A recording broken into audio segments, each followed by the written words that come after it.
It's Laura Eubanks of Design for Serenity with your succulent tip of the day. And I'm in my back garden focusing my attention on my most gorgeous pothead. This is really, really heavy. I mean, this is not fiberglass. This is the real deal. I got this girl at Planter's Paradise in El Cajon. Robert hasn't had any more in years, so I don't think you're going to have any luck finding it there. So I'm sorry I don't have a source for you, but I just absolutely love this piece. This typically sits in the courtyard in the front, and I mean, how can you possibly even consider having a pothead and not have Rowleyanus, right? I mean, string of pearls is a must, but in the warmer months, it's too hot out there, and these strings of pearls tend to desiccate. So they haven't started yet, and therefore I thought now would be the perfect time to rework this arrangement and move this into an area for the summer where it's going to get morning sun and afternoon shade, like basically where it is right now under the pergola. This is a perfect spot for your tender succulents that really cannot tolerate super hot temperatures or full blasting sun. So first things first, I don't really want to disturb all these beautiful string of pearls. You know, I do have a piece that did desiccate, so I'm going to throw that out, do a little grooming. And you know what? I don't usually, well, okay, ever fertilize my succulents, but I think I am going to go get some cactus and succulent specific fertilizer, and I'm going to actually put some on this arrangement before it gets really hot, you know, while the strings of pearls are still growing and still awake. So, but this is a hot mess. So, ew, yeah, ugh, look at all this crap that's in here. No bueno. Here's a piece of jade, crassula, that I quite literally just stuck on top of the soil, and look what it did. You know how I tell you if your succulent stands up, you've done your job? And this little cutting literally was set right on top of the dirt, and it figured it out. It started throwing roots off from the bottom. But that is a little too tall and gangly now. I might cut it and reset it in the arrangement. We'll see. But, you know, first things first, when you're redoing an arrangement that you just are over and you don't like the look of, little Crassula platyphylla, these are getting ready to bloom. But I'm not loving the legginess of this. But, you know, before you figure out what you're going to do, have some faith and get all the stuff out that you don't like or that's not working for you. So you can clear the space, step back. These are pretty superbums. Not hating those, just don't like how long they are. Here's another one that just got a cutting that just got laid in there like that. It's not real happy, but this is a very viable plant. Look, it's even throwing off a bloom. So yes, it's super stressed. We can tell that by the wrinkling of the leaves. See how wrinkly they are? But once this plant starts to throw off more significant roots, it will flourish and it will look much more like its friend. These are the same plant. Not stressed, stressed. Okay. Well, remember with succulents, stressed does not mean dead. It just means that, just stressed out. All right, so as I pull things out, this, look at that. This was another cutting that was just put in there. It rooted and it is thriving. This head is already looking better. A little Crassula undulata. You know, this is a big bush, isn't it? I mean, this Crassula grows into a hedge. But that's the beauty of succulents. You can work with things in smaller arrangements that naturalize into large plants as cuttings, right? So just because it has the potential to get big doesn't mean that we can't enjoy it and have fun with it in small arrangements, working with it as a cutting. Who's the daddy? I hope you are. All right, now for my favorite part, cleaning up the detritus. If this isn't the most rewarding thing you will do today, I don't know what is. Oh gosh, that feels so good. Now, this old soil in here, should I get rid of it and put in fresh soil?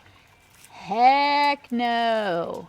No. Succulents thrive in poor, well-draining soil. And this pothead does have a hole in the bottom, so there's room for water to pour through.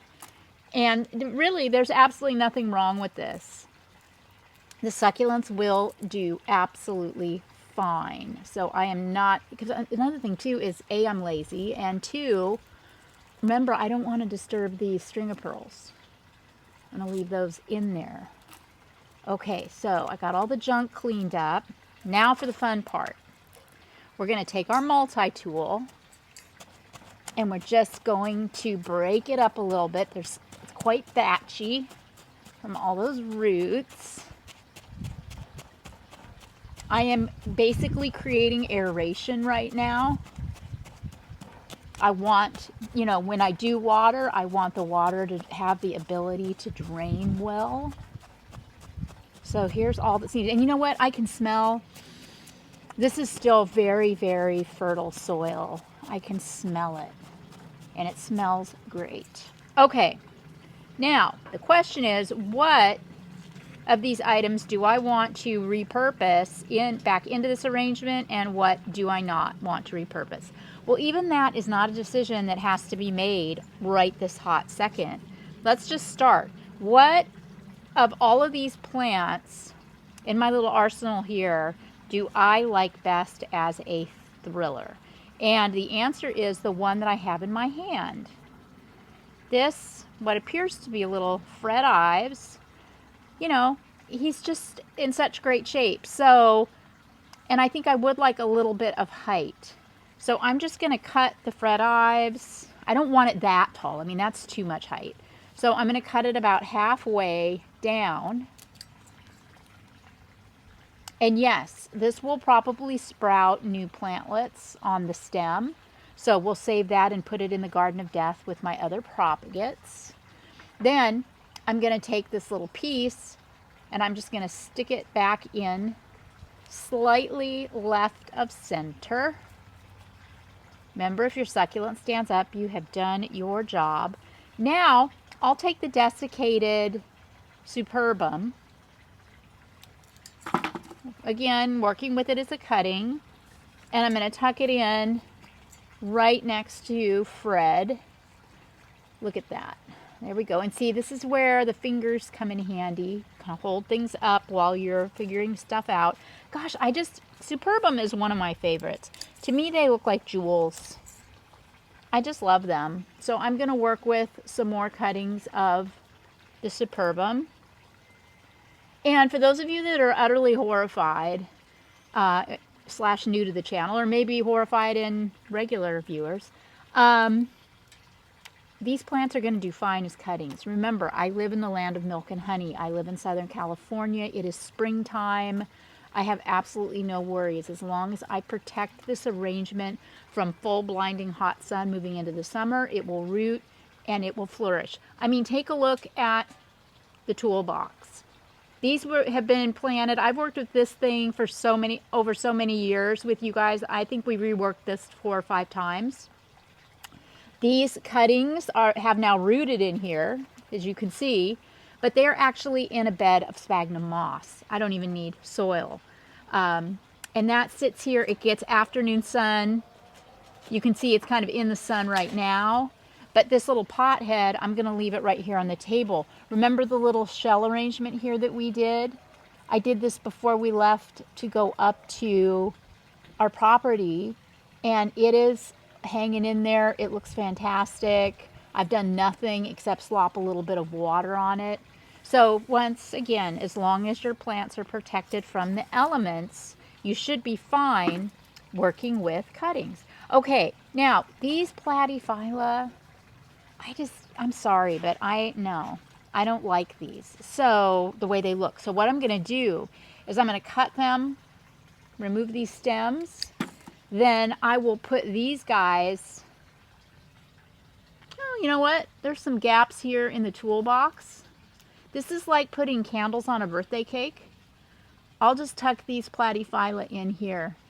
I kind of dig it, right? See the little blooms that are getting ready to start? It lends just a little bit of interest, but you know me and my 1s, 3s, and 5s. I found another one. 1, 2, 3. There we go. All right, those are taken care of. This little Sedum Adolphi is looking large, small, but I mean it looks healthy and happy. So I'll put it more to the front of my arrangement since it's so tiny. I don't want it to get lost. Am I disrupting the roots of these string of pearls by doing this with my multi-tool? No, I'm not. It's fine. Everything's fine. Okay, then the jade. Loving the color, right? The stress. Look at all those fabulous colors that have been pulled. So I'm just going to take and cut this one up too and work with it that way. This is how I control size. And also, by working as a cutting, it enables me to cram even more plants into an arrangement. Okay, I have exhausted the stuff that was in there for the most part. Here's another platyphylla. Stick that in there.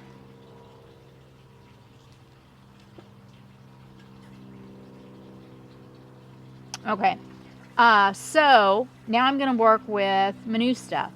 This is a little mixed sedum, 1 gallon from Oasis Water Efficient Gardens. And these are typically just plugs, you know, that are thrown into the can, so they usually don't have much of a root system. And since we are coming into warmer months and there's just not much happening there, I'll go ahead and let those roots stay on. That should make you all happy. And I'll just tuck the plants in, roots and all. Here's a little Sedum rubra-tinctum. Look at that fatty. So cute. Tuck him in. Oh my goodness. This pothead. Here's another big fat sedum. This one's a little bit bigger, so I'll tuck it in more to the front of the head. And then I'll turn it around too, don't worry, so you can see at the end how pretty she looks. So this is the fun part, you know, and do have fun with it. No, nothing is permanent. Throw the plants in, step back, take a look. If you don't like the way something looks, there's no reason why you can't change it. It's not done until you say it is done. Okay. It is just amazing. It never ceases to amaze me how many plants you can cram into even the smallest arrangement. I thought, oh, well, I won't use all those plants out of this 1 gallon can. And you know what? I'm going to need every single one. Now, this one is a little too big to set right there like that. So I am going to cut this one.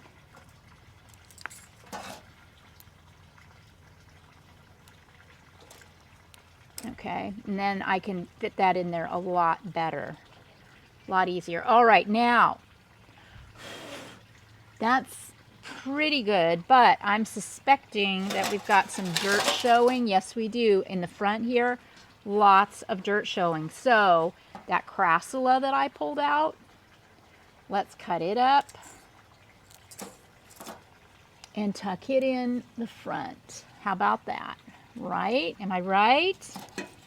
Oh, so fun.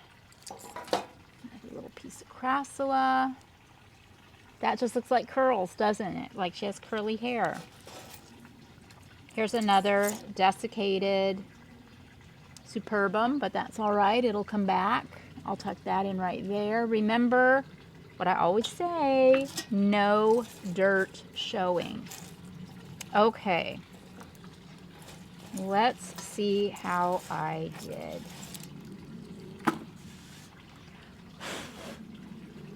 Let's spin her around.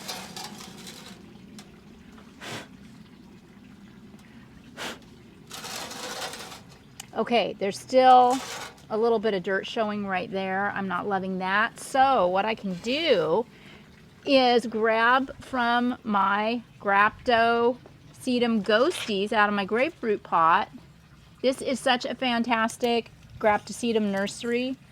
I have probably 100 of them growing in here of all different sizes. I don't know why these sedums are so happy amongst these grapefruit, but they are, so I just let it ride. But I take from it all the time when I need a little something something. So I got some Graptosedum cuttings so I can fill in my bare spots. And have I planted these? Not really. Are the stems hitting the soil? Probably not. Do I care? No, because I know that they will figure it out. Okay, wow. Wow, wow, wow. I am feeling really, really good about this. And, you know, that's another really fun thing about working with a pot, you know, because you can move it around your yard, move it around into different locations, kind of follow the seasons.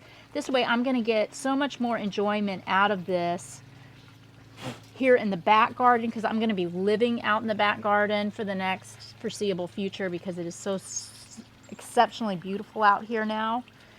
And she is just going to grace this table with her beautiful long string of pearls. Now, when would I water this arrangement? You know, some of the plants that I put in here are rooted, some aren't. It doesn't matter. I mean, it's in really, really well-draining soil. It's got drainage.